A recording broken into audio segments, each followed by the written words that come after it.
Colorado is set to kick off their season opening up against the FCS powerhouse North Dakota State.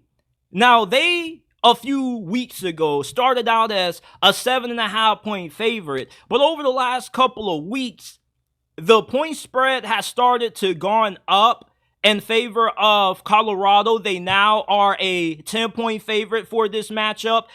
And I don't see how Colorado doesn't win this game. Could this be a close game potentially? Yes, it could if everything goes left for the Buffs. But this North Dakota State team is not the team that most people think that they are. You see, the narrative around North Dakota State is that there's some juggernaut team from the FCS. They have been a dynasty in that level of Division I for over a decade, but they recently lost Mike Entz, who was their head coach the last couple of years. He took a job to be on Lincoln Riley's staff. So you got a new head coach in this game for North Dakota State. You do have a pretty talented team. You got some good wide receivers.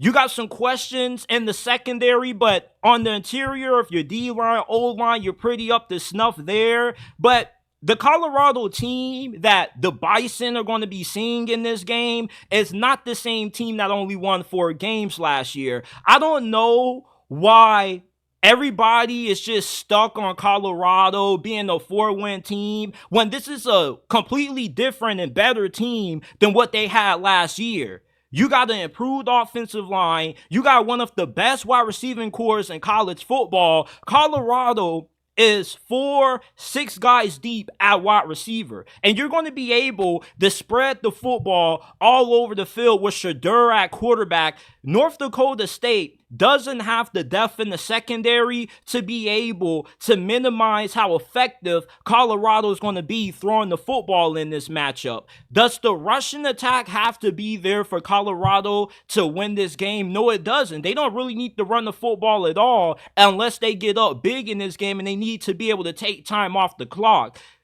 Even if North Dakota State has some athletes on their defense, you just playing at that level aren't going to be deep enough to be able to keep Colorado's offense from scoring less than at least 28 points in this game. If North Dakota State has any shot at pulling off this upset, they need their offense to be able to go point for point with Colorado, which definitely could happen because I'm higher on Colorado's offense this year than I am their defense. Their defense has much to prove. They do have a new defensive coordinator who comes from that Lou Anarumo coaching tree. For those of you guys who aren't familiar with Lou Anarumo, he's one of the best defensive coordinators in the NFL, and Colorado's defensive coordinator was on his staff for the last couple of years. You got a new DC in there that has NFL experience. You could see some exotic looks from Colorado's defensive front,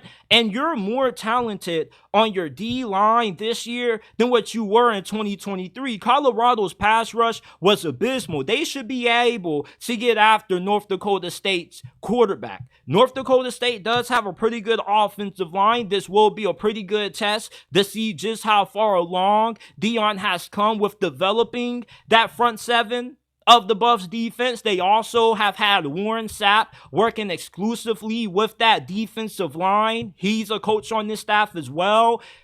I think for Colorado, where you could find yourself getting in trouble in this game is if your defense isn't able to come away with key stops.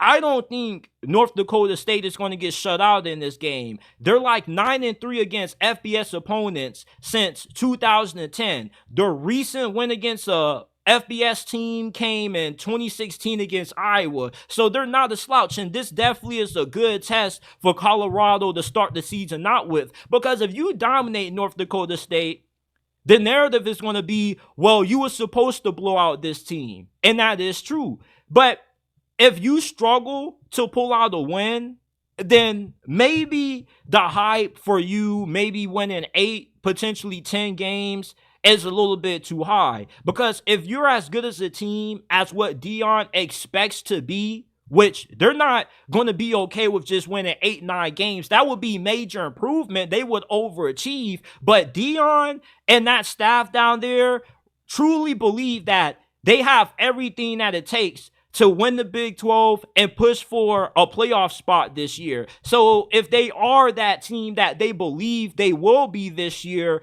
this is going to be the first exam to determining just how far Colorado can go this year. They say that you can't make conclusions off of week one, and that's true if you're talking about the NFL, but in college football, oftentimes what you are early defines what you're going to be this season. So this game, this performance that we see out of Colorado against North Dakota State is going to define the team that we will see out of this squad for the entirety of this season. And if they blow out North Dakota State, there's no question in my mind that this is going to be a team that can compete for the Big 12 title. But if this is a slugfest and North Dakota State keeps it close and Colorado has to barely survive with the win, I have major concerns about Dion year 2 down there in Boulder. But I'm taking Colorado to cover that 10-point spread. I believe that they should win by at least 2 touchdowns. North Dakota State is going to put up points on Colorado, all right? But I don't feel they have the depth nor the firepower to consistently be able to match Colorado point for point. They may be able to keep up with them for the first half, but eventually the talent that Colorado has brought in this year, and this being a more improved team, is going to prevail. And I like the Buffs to win 38-27 38-20 is going to be my final score prediction for this game. Give me Colorado with the 18-point win.